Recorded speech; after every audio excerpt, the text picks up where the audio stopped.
So this unit is all about Newton's law of gravitation. Any two masses have a gravitational attraction, and this is explained by this equation. Right? The force of gravity equals big G, which is just a constant, right? Times mass 1 times mass 2, any mass divided by, we have R2. Right? In this, R equals the distance between the centers of objects.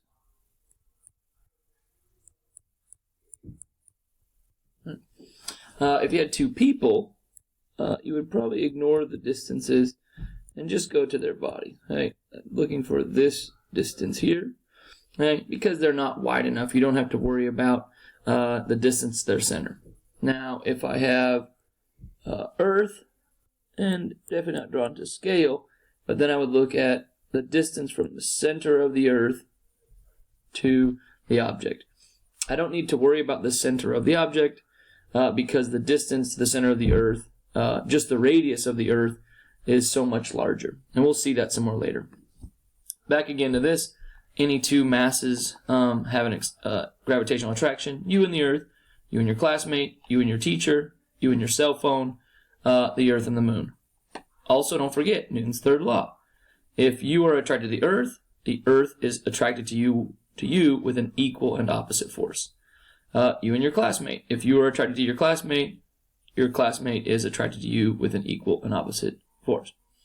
You and your teacher. If you're attracted to your teacher is attracted to you gravitationally with equal and opposite force. You and your cell phone. Right? You guys have equal and opposite force in the attraction, the Earth and the Moon. Now with this, think about conceptually which ones have a greater attraction. You and the Earth or you and your cell phone. Right? Let's think about it. What happens when you drop your cell phone? Does it pull to you or does it pull to the Earth? Right? It does pull to the Earth, and why is the Earth so much more attractive than everyone else? We can see that here. Right. Back to this equation. Oops. Right. That objects with large masses, right, up here, are going to be much more attractive. So Christmas break, have a little bit too much turkey food, just food in general, whatever you eat, it's okay to get a little bit extra mass because physics explains you're actually getting more attractive. Now, we also know anytime you have a force, you also have an acceleration. So in this scenario, I'm going to ask you about the acceleration. Right? Now, from this, we know force of gravity equals mass times acceleration.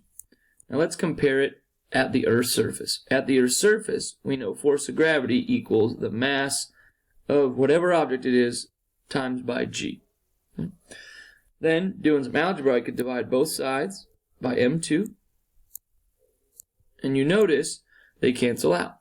So here you're left with the acceleration at the Earth's surface is just g constant times the mass of the Earth over the distance from the center of the Earth to the distance to the center of the object. Right? So, do we know, does mass of the object affect its acceleration? We've seen the video of a bowling ball and a feather. Does their mass matter? No, they both fall at a rate of g, which is 9.8. The only thing that matters is the mass of the Earth. That's not changing, and the distance the object is from the center of the Earth. So if both objects are going to drop from the same height, they will have the same acceleration. Now, gravitation, these are the typical problems you're going to see. We'll ask you how changing the mass and radius affects force and acceleration. Typically, they've seen them multiple choice on the AP test. No free response questions for the main part. This could be the year they have it, but so far they haven't. Back to our equation, gravity equals the big G constant times the mass of the two objects over R. So let's compare an object on the Earth's surface. So then my equation would be big G equals mass of the Earth. We'll call it mass of an object number 2 times the distance between them. Right?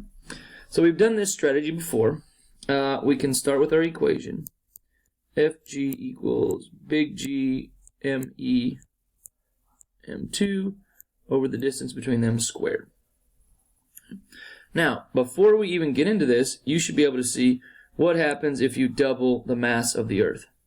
Well, if one of the objects gets larger, it is more attractive.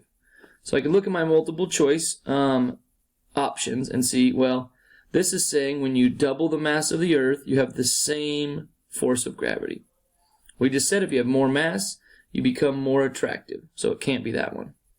Next, if you have more mass, you become more attractive, so this is less attractive. That's half the attraction that it was before, so it can't be that. So just based off some common reasoning, you can see why it has to be one of these two choices.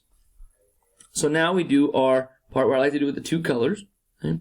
And I can see if I change the mass of the Earth, then this would have 2 times the mass of the Earth. We know to balance out the equation, if I have a red 2 on the right side of the equal sign, I need to put a red 2 on the left side of the equal sign. So here I can see my new force of gravity, after I have doubled the mass of the Earth, is 2 times the original force of gravity. So that would be this answer choice. Okay? Back to our same equation. If I doubled the mass of the object, I would then also be able to see that's the exact same, except my 2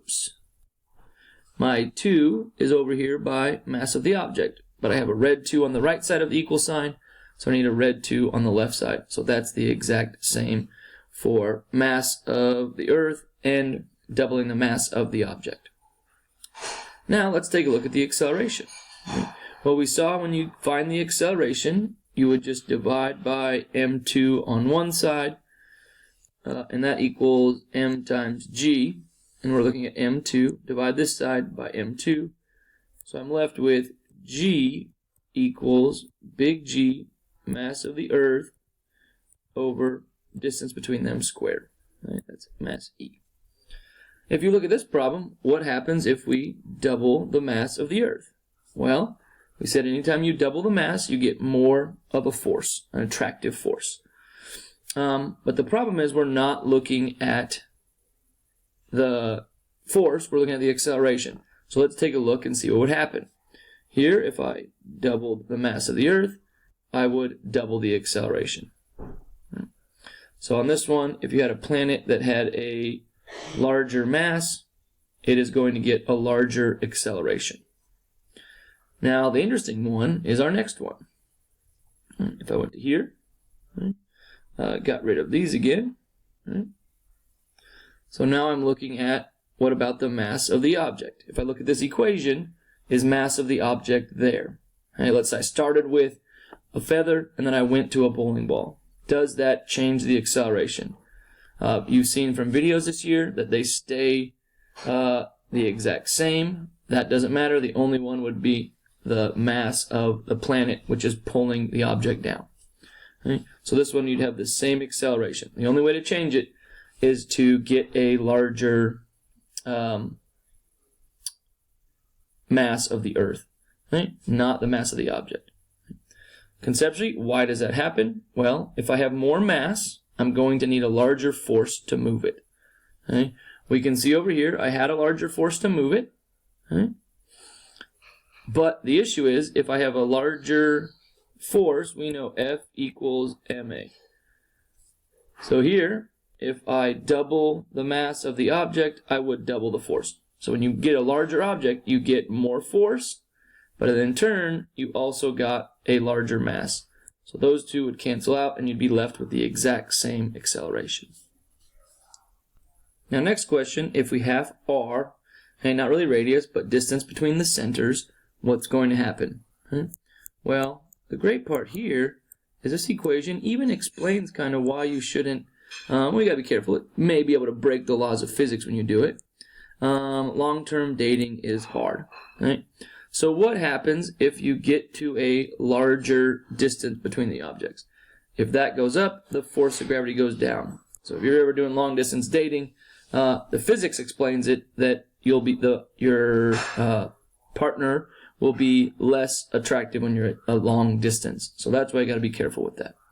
So automatically I can see here, if radius went up, I would get less of a force of gravity. But this one doesn't say less radius or more radius, it says less radius. So here I'm looking at less distance, so if this goes down, the force of gravity has to go up.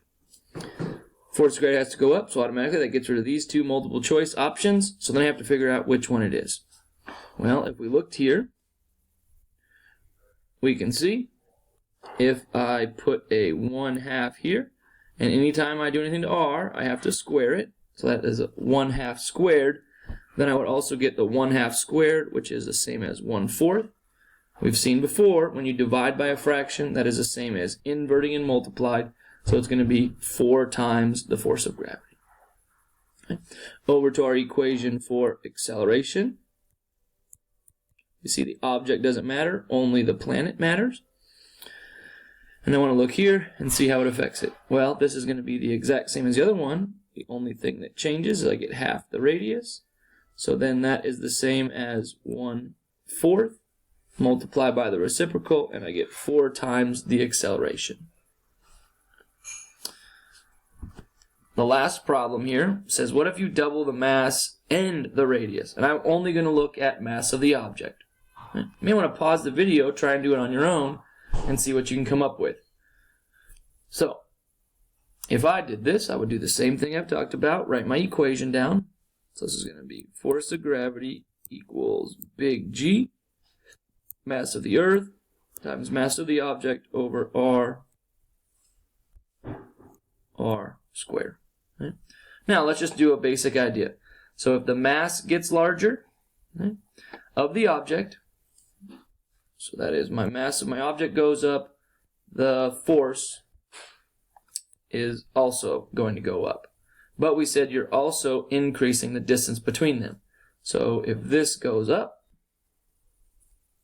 okay, then this would go down. So you may think, oh, if one goes up and one goes down, the force of gravity stays the same. But if we looked here, M2, just M2 all by itself, so that is a direct relationship between M2 and FG. But for the distance has a squared value. So which one is going to affect it more? If you have a squared, that is going to affect it more. So we said FG made it go up, but the distance made it go down, so overall it should be less than the original force of gravity. Here's my equation written out a little bit. I can see that if I double the mass of the object, then this side has to get a 2. If I double the radius, don't forget, anything you do the radius is squared. This side then has to have the same, and that's going to be a 4. So my answer is, it is 1/2 the force of gravity. That's what we predicted. The force of gravity is 1/2 what it was before. I believe that's mostly what we got in class. So now I'm going to make another video finishing the rest of the notes.